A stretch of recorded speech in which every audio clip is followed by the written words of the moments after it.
One of the more hotly contested issues relating to campaigns and elections in recent American politics has to do with redistricting. As information technology has advanced, allowing politicians to have detailed information about individual voters and their voting tendencies, political mapmakers have become increasingly effective at gaming the system by essentially predetermining election outcomes through the manipulation of district boundaries.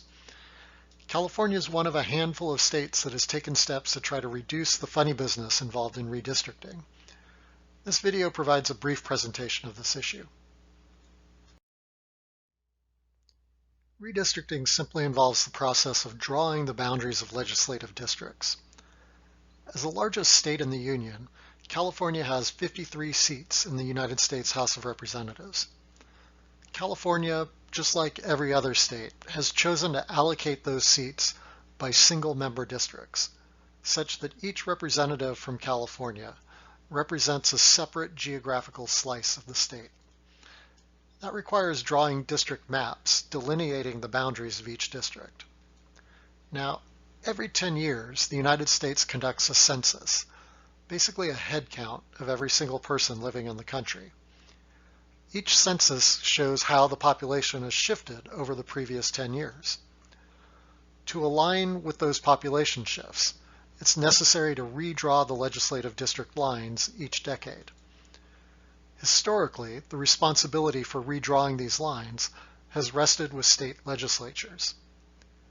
By allowing elected politicians to draw the maps of their own districts, as well as the districts of their fellow party members in other seats, this is akin to putting the fox in charge of the chicken coop. Politicians have used redistricting to essentially choose their voters rather than the other way around. If political map makers know where the Democratic voters live and know where the Republican voters live, it's quite easy for them to draw district lines in such a way to amplify the voting power of their party members while diluting the voting power of the other side. The next couple of slides will illustrate how this is done.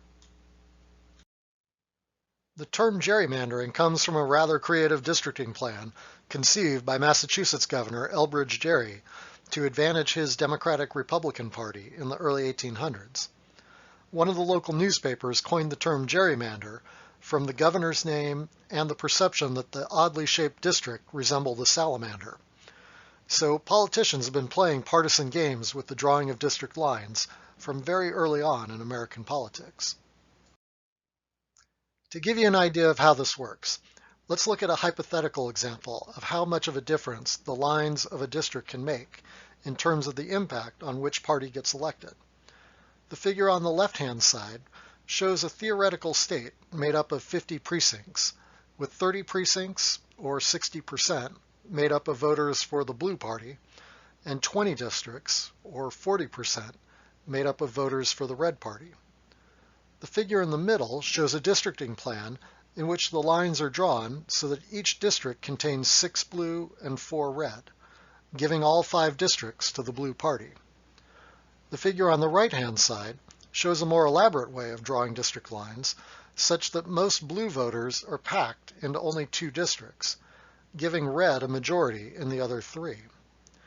This hypothetical is an extreme case, but it demonstrates how the way in which politicians draw district lines to give one party an advantage over the other.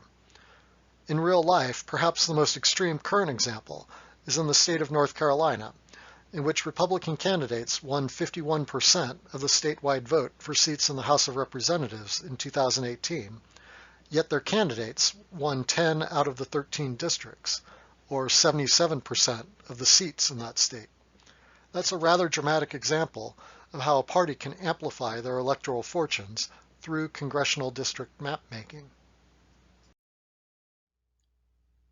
California is one of a handful of states that has tried to effectively eliminate partisan gerrymandering. In 2008, voters approved Proposition 11, which created the Citizens Redistricting Commission and empowered it to draw district lines for the California State Legislature. In 2010, Proposition 20 extended the Commission's responsibilities to include drawing the maps for California's United States House of Representatives districts. The 14-member commission is made up of private citizens who submit application materials and undergo a lengthy review process. It contains 5 Democrats, 5 Republicans, and 4 no-party preference citizens. The idea is that entrusting the map-making process to the Citizens Commission will result in a fairer redistricting process than leaving it in the hands of self-interested legislators. The Commission is tasked with various criteria in the design of district maps. Some of these criteria have been determined by the U.S. Supreme Court and have to be followed by all states. Things such as having an equal number of people in each district and obeying the Voting Rights Act by not drawing district lines in such a way to dilute the voting strength of racial and ethnic minorities. But California's commission has some additional rules they must follow, such as districts must be contiguous so that all parts of the district are connected to each other. Districts must respect existing political boundaries to the extent possible. Districts should be compact, having a fairly regular shape. In other words, not looking like Governor Jerry's salamander.